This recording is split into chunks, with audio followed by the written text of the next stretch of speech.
আজকে আমরা চিকেনের একটা খুব হেলদি রেসিপি আপনাদের সাথে শেয়ার করব। এর জন্য আমরা দেশি চিকেন নিয়েছি 500 গ্রামের মতো, তার সাথে নিয়েছি টমেটো কুচি, এর সাথে নিয়েছি পেঁয়াজ কুচি, কাঁচা লঙ্কা কুচি, তার সাথে আমরা নিয়েছি আদা রসুন বাটা।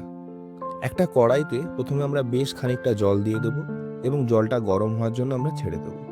যখন দেখবো জলটা গরম হয়ে গেছে তখন তার মধ্যে আমরা পেঁয়াজ, কাঁচা লঙ্কা, গোটা মশলা, দুটো এলাচ, দুটো লবঙ্গ, দুটো শুকনো লঙ্কা, দুটো তেজপাতা, এর সঙ্গে টমেটো, লঙ্কা কুচি এবং হলুদ গুঁড়ো, জিরে গুঁড়ো, ধনে গুঁড়ো, কাশ্মীরি লঙ্কার গুঁড়ো, পরিমাণ মতো লবণ দিয়ে মাংসটা দিয়ে দেব। এর উপরে আমরা সর্ষের তেল দিয়ে দেবো 3 থেকে 4 চামচের মতো। এবারে আমাদের শুধু মাংসটাকে সিদ্ধ করতে হবে। ভালো করে মশলাটাকে মাখিয়ে দিয়ে তারপরে আমরা চাপা দিয়ে প্রায় আধা ঘন্টা একটু লো থেকে মিডিয়াম ফ্লেমের মধ্যে রেখে মাংসটাকে রান্না করব। আধ ঘন্টা পরে দেখবেন এরকম তেল ছেড়ে দিয়েছে, তখন কসুরি মেথি আর উপর থেকে ধনেপাতা ছড়িয়ে দিন, ভালো করে মাখিয়ে নিন, তারপরে একটা পাত্রে নামিয়ে নিন। খুবই দারুণ একটা রেসিপি, খুবই ভালো রান্না হয় এবং খেতে খুবই সুস্বাদু হয়। বাড়িতে যদি কোনো রোগী থাকে তাকেও খাওয়ানো যায়। অবশ্যই ভিডিওটাকে লাইক দেবেন। ভালো থাকবেন।